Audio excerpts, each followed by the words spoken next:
Aremco, Safety Supervisor, Interview, Question, and Answer. Question: How do you manage safety training programs? Managing safety training programs involves assessing the training needs of employees, developing or selecting appropriate training materials, scheduling and conducting training sessions, and evaluating the effectiveness of the training through feedback and assessments. I also ensure that training records are kept up to date, and that refresher courses are conducted as needed. Question: What methods do you use to investigate an accident or incident? Investigating an accident or incident involves several steps: securing the area to prevent further harm, collecting evidence through photos, videos, and witness statements, interviewing those involved, analyzing the root causes using techniques such as the 5 whys or fishbone diagram, and documenting the findings. I then develop and implement corrective actions to prevent recurrence, and share lessons learned with the team. Question: How do you ensure that contractors comply with safety regulations on site?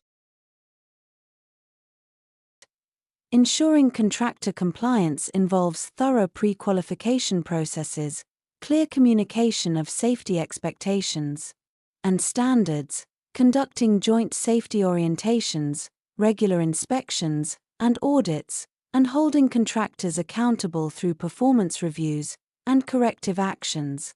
Collaboration and open communication with contractors are essential to maintaining a safe work environment. Question: What experience do you have with emergency response planning?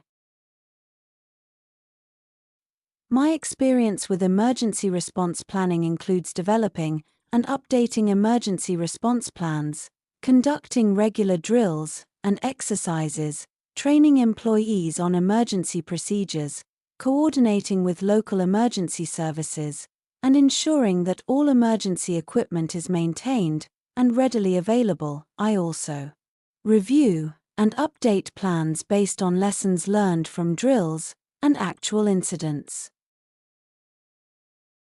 Question: How do you handle safety data and reporting?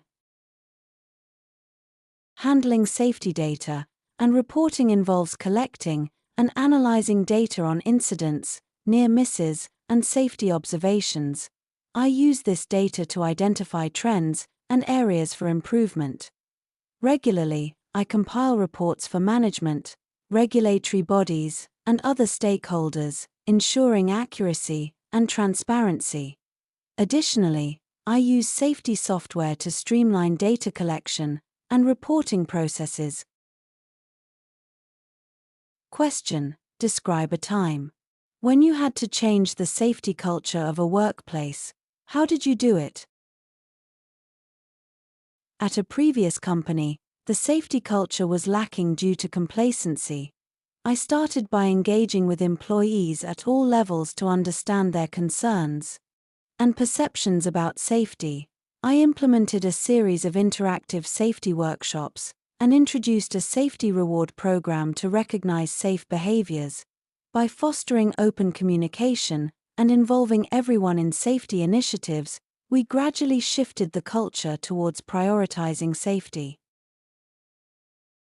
Question: How do you prioritize tasks and manage your time as a safety supervisor?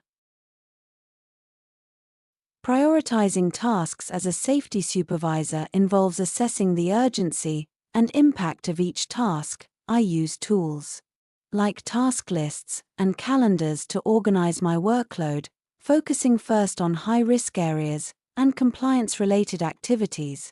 I also delegate tasks when appropriate and ensure regular follow-ups to track progress and address any issues promptly.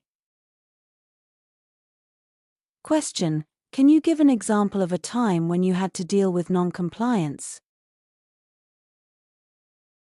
In one instance, I found that a team was consistently bypassing lockout-tagout procedures. I addressed this by conducting a thorough investigation, understanding the reasons behind the non-compliance, and reinforcing the importance of the procedures through additional training. I also implemented stricter monitoring and accountability measures to ensure compliance. Moving forward. Question: how do you keep your team motivated to follow safety protocols?